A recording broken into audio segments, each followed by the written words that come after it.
भगवान श्री रामचंद्र की वाणी। भक्ति। हे महात्मन, मैं जानता हूँ कि तुम्हारा हृदय मेरा निरंतर चिंतन करते रहने के कारण अत्यंत विशुद्ध हो गया है। इसीलिए मैं तुम्हारे दर्शन के लिए आया हूँ। मुझे प्रसन्न करने के लिए तुम्हें और किसी साधना की आवश्यकता नहीं है। जो कोई इस संसार में मेरी शरण में आते हैं, मेरा ध्यान करते हैं और मेरे पवित्र नाम के मंत्र का जप करते हैं, वे बिना मांगे निश्चित रूप से मेरा दर्शन प्राप्त करेंगे, क्योंकि मैं जानता हूँ कि उनके लिए कोई अन्य गति नहीं है। तुमने जिन आध्यात्मिक साधनाओं को संपन्न किया है, उनके फलस्वरूप तुम अभी ही समस्त लौकिक कामनाओं से मुक्त हो गए हो। अपनी मृत्यु के पश्चात तुम मुझसे मिलकर एक हो जाओगे।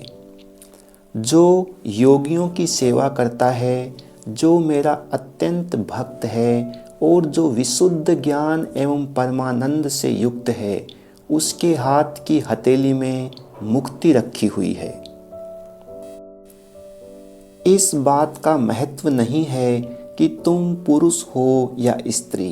तुम्हारी जाति, नाम और यश पर ध्यान नहीं दिया जाता। तुम जीवन के किसी भी आश्रम में हो सकते हो। मेरी पूजा करने के लिए भक्ति ही आवश्यक है। यदि किसी व्यक्ति में मेरे प्रति भक्ति नहीं है, तो उसके लिए त्याग, तपस्या, परोपकार या वेद पाठ अथवा यज्ञ कर्मों के बल पर मुझे देख पाना असंभव है। इसलिए हे देवी, मैं तुम्हें संक्षेप में भक्ति साधना के बारे में समझाऊंगा।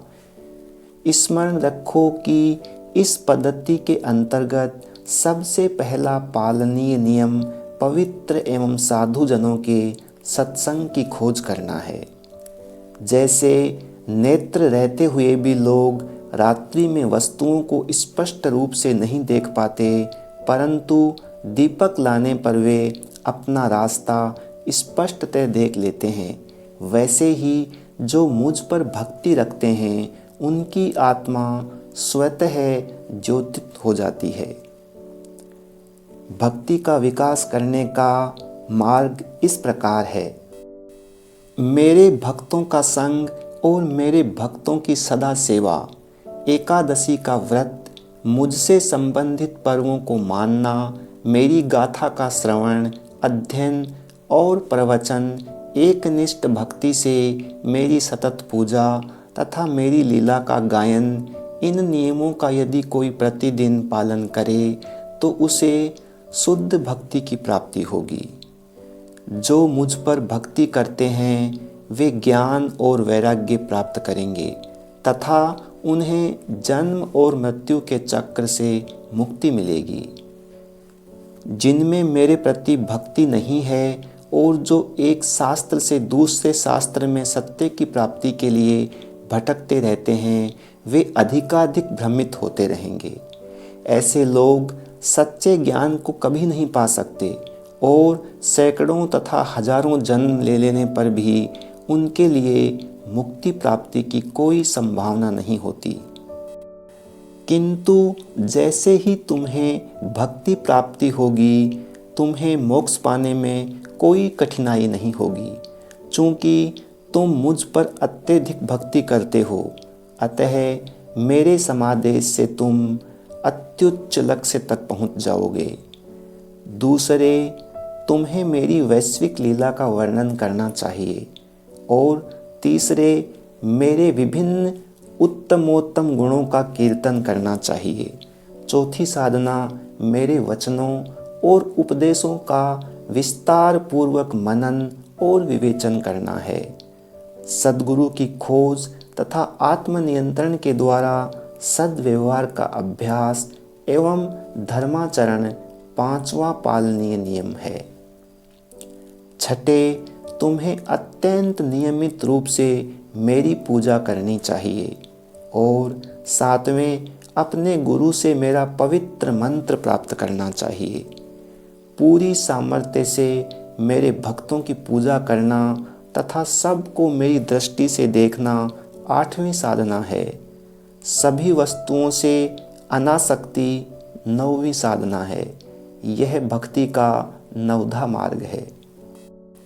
भक्ति के इस मार्ग का अनुगमन करके कोई भी मुक्ति को पा सकता है, भले ही वह पुरुष हो या स्त्री, उच्च जाति का हो या निम्न जाति का।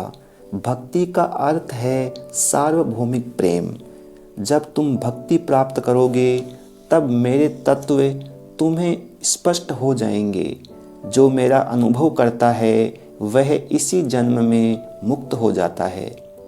इस प्रकार भक्ति मोक्ष प्राप्ति का साधन बन जाती है। यदि तुम पहली साधना आरंभ करोगे तो अन्य साधनाएं समय में उपस्थित हो जाएंगी। चूँकि तुम मेरे भक्त हो, अतः भक्ति तुम्हारे लिए सुरक्षित है। मैं तुम्हारे पास आया हूँ, मेरे दर्शनों से तुम्हें मुक्ति मिल जाएगी।